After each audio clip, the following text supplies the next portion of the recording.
Someone is coming my way, moving from the direction of the cottages. Who is talking?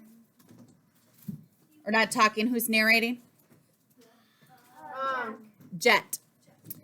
I duck behind a tree and watch the slender figure approach. Sure enough, it's the girl who holds the top spot on my list of people who hate my guts, Grace Atwater.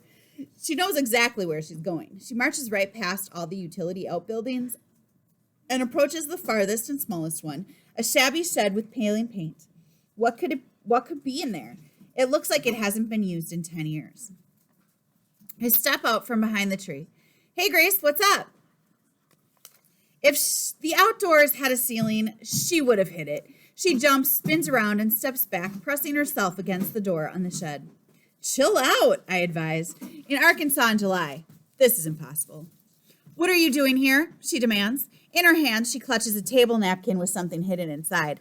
I can tell by the wet marks on the paper that the contents must be soft and a little moist.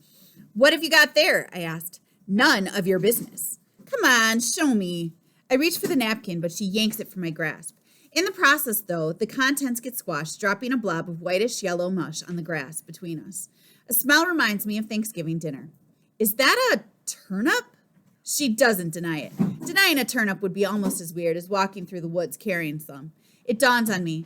You're feeding something. I point to the shed. You got some kind of animal in there. She shakes her head no.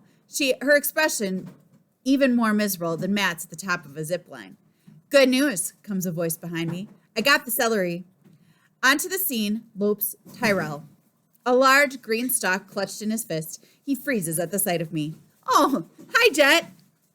I knew it, I exclaimed. You guys have a rabbit or something. He's not a rabbit, Tyrell blurts. I fold my arms in front of me. Checkmate.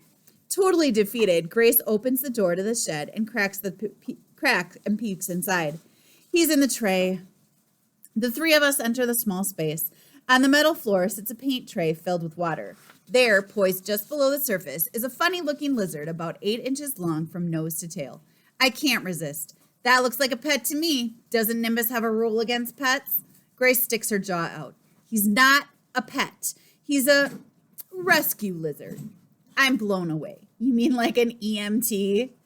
No, stupid, she explodes. I rescued him. His name is Needles, Tyrell puts in. Why? I dangle my fingers over the paint tray. Like an avenging angel, the little beast bursts up from the water and clamps his mouth down on my pinky. Shocked, I shake him off, sending him flopping back into the water with a splash. Cut it out! Grace yanks one of the celery stalks from Tyrell and whacks me across the face with it. Pick on someone on your own side. He tried to bite my finger off. She examines my hand. You'll live. It didn't even break the skin. I think I better show this to Laurel. I tell her, I got bitten by a wild animal. No, she blurts. You can't tell the Pathfinders we're hiding him. I don't know, I persist. This place is supposed to be about mind and body wellness. Last time I checked, the finger is part of the body. Please don't, she's begging now. They'll make me turn him loose, and there's no way Needles is strong enough to survive on his own. I can't resist pulling her chain. It's out of my hands. Nimbus makes the rules around here, not me. If you don't have rules, you've got chaos. She looks like she's about to cry, which justifies my opinion of her. Anyone who can get this worked up over a slimy little finger chomper is 3/4 gaga. On the other hand, I already know she's gaga since she loves the Oasis. I sigh. Making a crazy person cry? That's not being very whole. Tyrell speaks up before I get the chance to. Don't worry, Grace. He's not going to turn us in. He's just messing with you. Right, Jet? Right, I confirm.